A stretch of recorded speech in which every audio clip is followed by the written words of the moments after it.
Hello and welcome to this episode of the Fuck Trauma podcast with me, Candice Tamara, and the third episode in the series, Your Secure Era. If you listen to 1 and 2, the importance of self-concept. And if you haven't already, please go and listen to those because it will lay the foundations for this one. But essentially, one thing I really noticed when I was on my own journey of changing my self-concept, at the core of everything was really the belief that I am not worthy. And it is such a core foundational belief that needs to shift, because if you're trying to call in an attractor relationship or you're trying to manifest something, if you don't believe you're worthy, it will sabotage it. You're worthy just for existing. But what happens when you have an anxious attachment style is subconsciously as a child, you would have got the message that somewhere along the lines you are not worthy for whatever reason.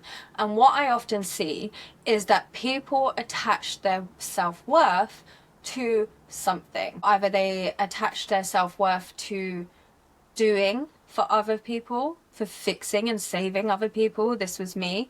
Or they attach their self-worth to sex, to money, to pleasing others and making others happy. And all of that is an attempt to be worthy, but at the same time you're completely self-abandoning and not recognizing that you are worthy. And one of the biggest things on my journey was shifting that self-concept. To be able to manifest my dream relationship, I had to change this big belief about me, about not being worthy. And it was so deeply rooted, it was there from when I was a little girl, that I had to shift it. And it can be so sneaky, because I was talking to one of my clients recently and they were telling me that they were trying to help their partner work through trauma, for instance, and they were giving them the books, the links and all of those things. And when we were working through that, it was very clear that that was a sneaky way that they didn't realize that they were actually trying to prove their worth. And this is called the fixer identity. And if any of you have watched my free masterclass, Becoming Secure you would know about this. There are 6 archetypes, chasing archetypes. And one of them is the fixer identity. I was the fixer identity. And what happens is when you're a child, you learn to attach your worth to basically being the caretaker, maybe to one of your parents, or being the therapist, or being just the really helpful, supportive one that just takes care of everyone else and completely abandons their needs. So in relationships, what happens is you tend to manifest people that always need fixing. You tend to manifest people that are always a bit broken, and you end up being the one that does all the work for them. It's always like you want them to change more than they want to change.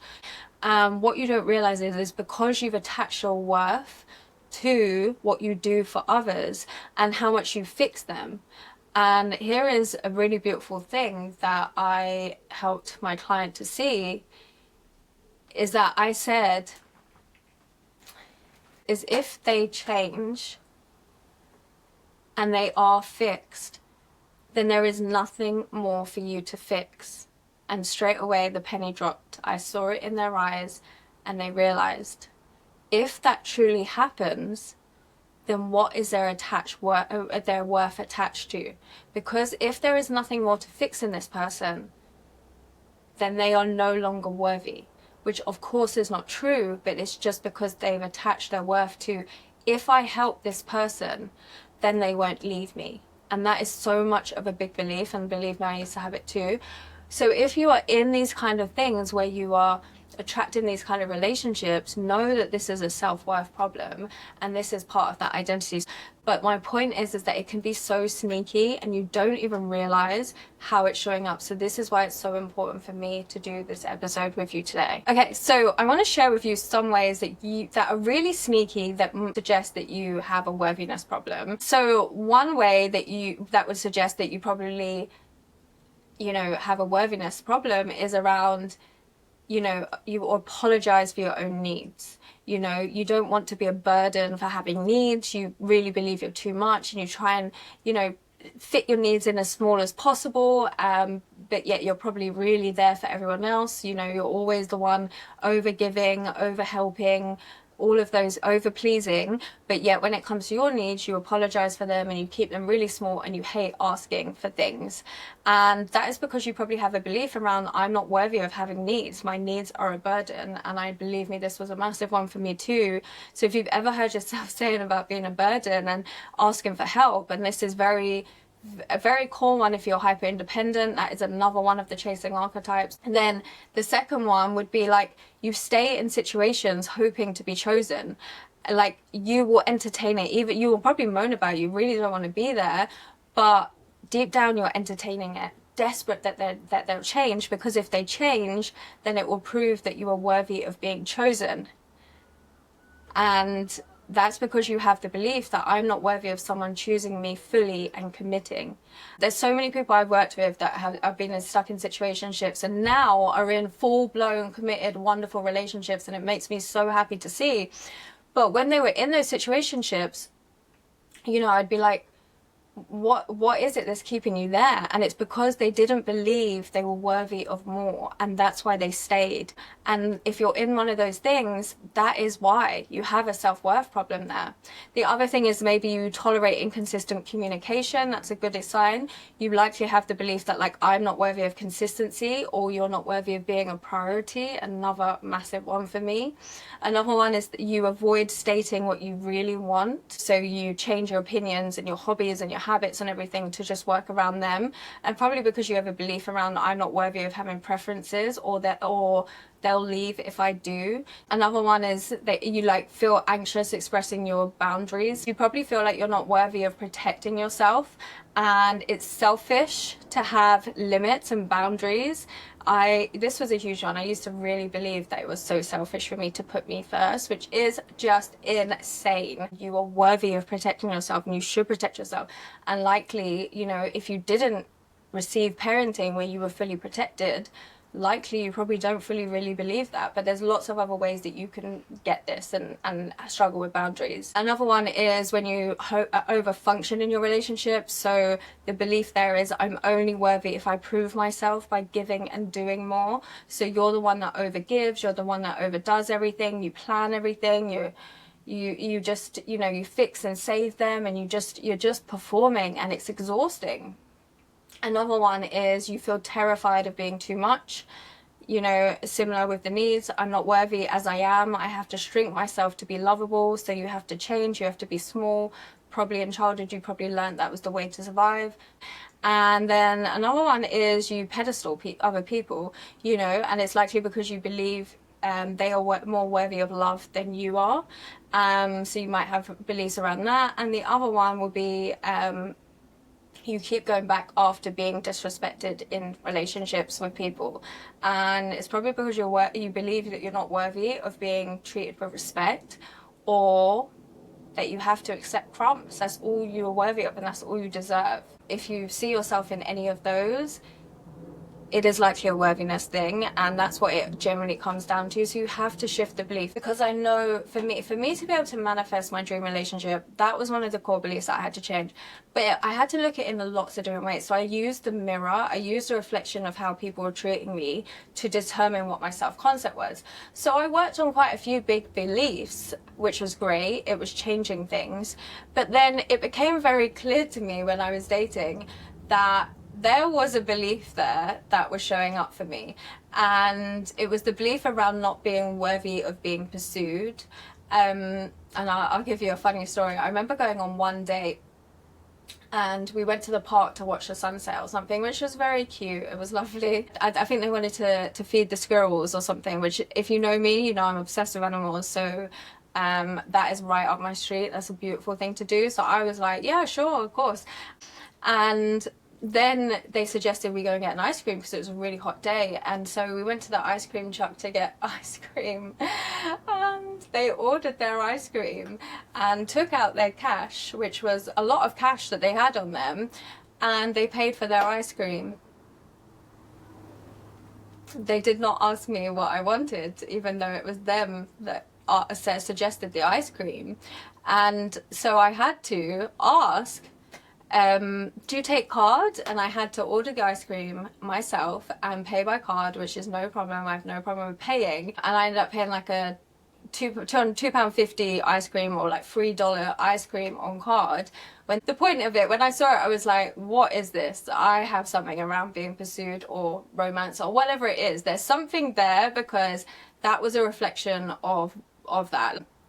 And even when I continued on dating, and dates were definitely getting better and everything, I realized that like I still had this story, and you'll probably recognize this, that, oh, in the beginning, you know, they make all this effort, but then it's like, then I begin to chase for these things, you know, because I'm assuming that they're not gonna do these things anymore. And I realized that was also around this worthiness of like not believing that I'm worthy of being pursued or romance longer than like the beginning stages, which is just so incorrect. And it was just a belief I was holding. And then when we have these beliefs, it's like we start to chase them, you know.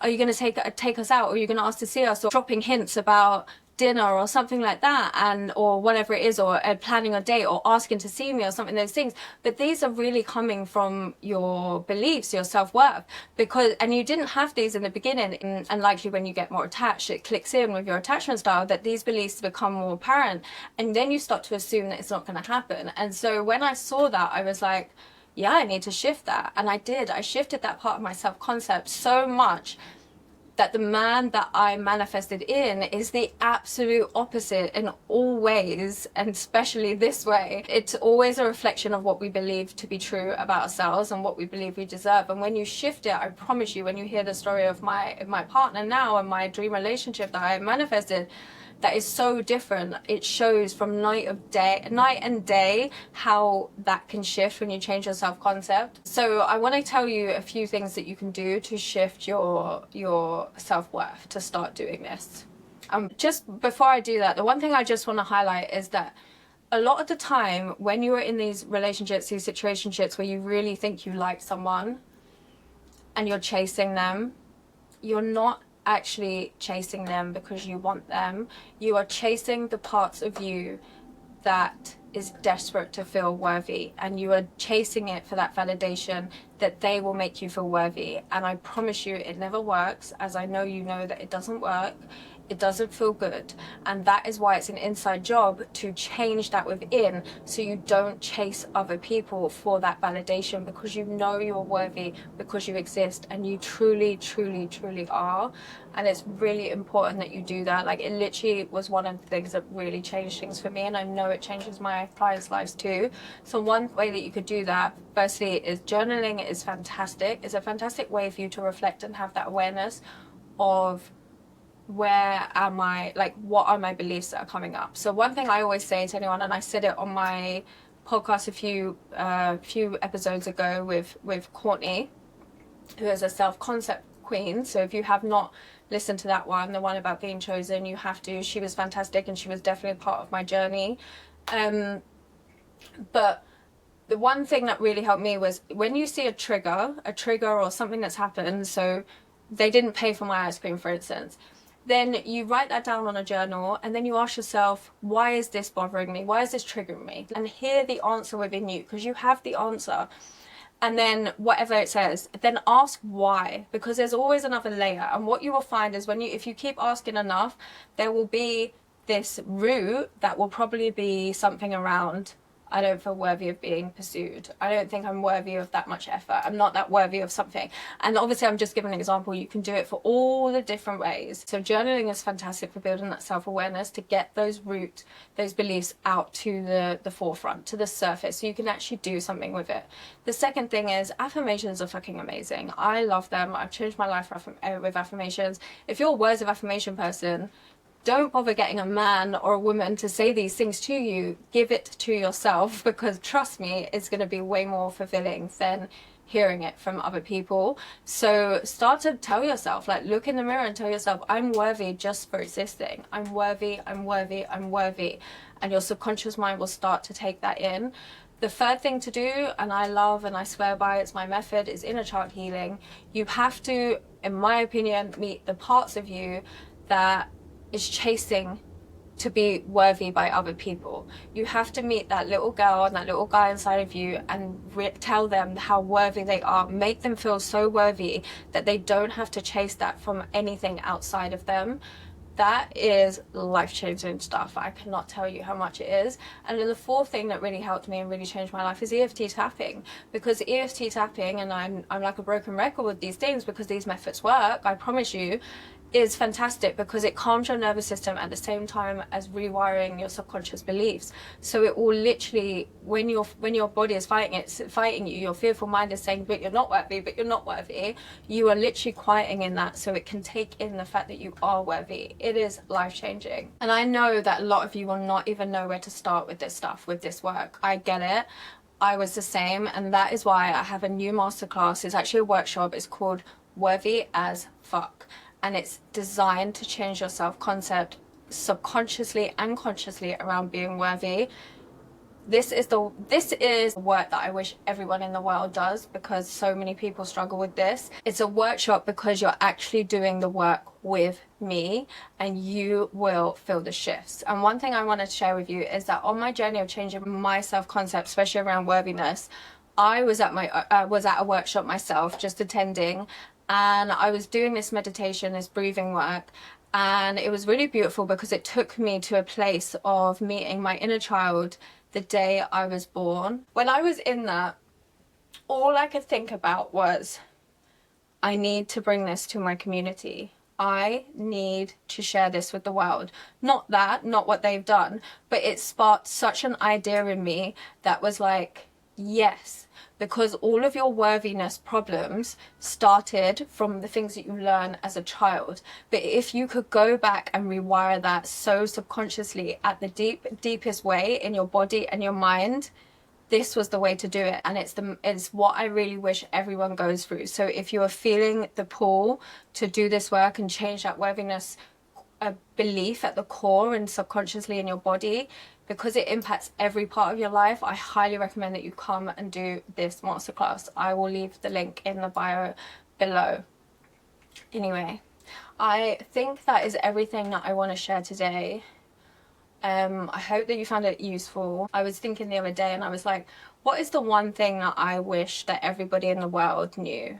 And, you know, this wasn't part of me sharing this episode, but I've just felt called to say it. And when I think about like my mom, who really struggled with alcoholism and low self-worth and mental health issues, and I think about lots of people in my family that really had the same issues, and when I think about a lot of friends I have and a lot of clients I have and people that I connect with, and it's like they just don't see how incredible they are because something is just not programmed the way that it should be. They're not programmed to see that they are already enough, that you are already enough, that you are already worthy. And that is just like the wish that I really, really, really, really wish everybody sees about themselves. That you are worthy as you are enough. And I used to really struggle to see this in myself too, and it used to impact everything. And I desperately sought everything externally to show me that. And what I really want everyone to know and feel inside of them is deeply that they already are. So yeah, that is why I do this work. That is why I've created this workshop and why I'm just sharing this in this episode is because I really, really, really see that is at the core of every single person that I meet, is that they don't realize that they are already enough, that you don't realize that you're already worthy, and that you are absolutely magnetic just for being you. And I wish you could just see that for yourself. So that is my wish, and thank you for listening to me. Please stay tuned. My next episode in this series, I'm going to share with you how I shifted these things myself and was able to manifest my dream relationship. See you soon.